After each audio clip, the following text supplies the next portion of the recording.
3 power of x plus 2 equal to 3 power x plus 216 எனில் x இன் மதிப்பு காண்க அப்படின்னு சொல்லி கேட்டிருக்காங்க. இந்த சம் எப்படி போடணும்னா a to the power of m into a to the power of n அப்படின்னா எப்படி எழுதுவோம்? a to the power of m plus n அப்படின்னு சொல்லி இது ரெண்டையும் ஆட் பண்ணி எழுதிக்கிறோமா? அதுபடி இங்க என்ன கொடுத்துருக்காங்க? இப்போ இதை எப்படி எழுதலாம்? 3x plus 2 3x into 3 square எழுதலாமா?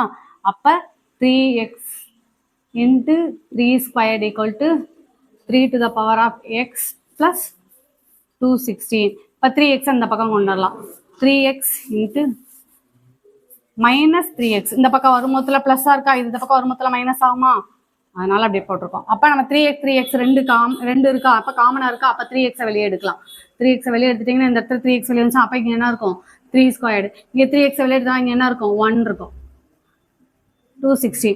இப்போ 3x இது என்ன ஆகும்? 9 minus 1 equal to 216. இப்போ இது 9ஐயும் 1ஐயும் கழிச்சுன்னா என்ன வரும்? 8 வரும். இப்போ 3x 8 equal to 216 வரும். இந்த இடத்துல மல்டிப்ளைல இருக்கா, அப்போ இந்த பக்கம் மூமத்தில் என்ன ஆகும்? டிவிஷன் வரலாமா? 216 divided by 8.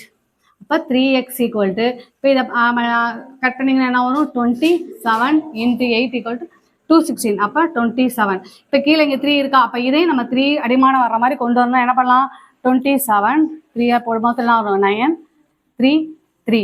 அப்போ 3 கியூப் வந்து 27.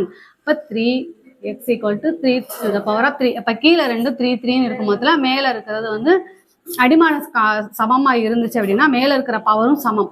அப்ப x equal to 3. அப்ப இந்த சம்முக்குரிய ஆன்சர் என்னதுன்னா எக்ஸோட மதிப்பு என்னன்னு கேட்டாங்கன்னா 3. இதுதான் ஆன்சர். சம் இந்த சம் வந்து 7th ஸ்டாண்டர்ட் ஸ்கூல் புக்ல இருக்குதுப்பா.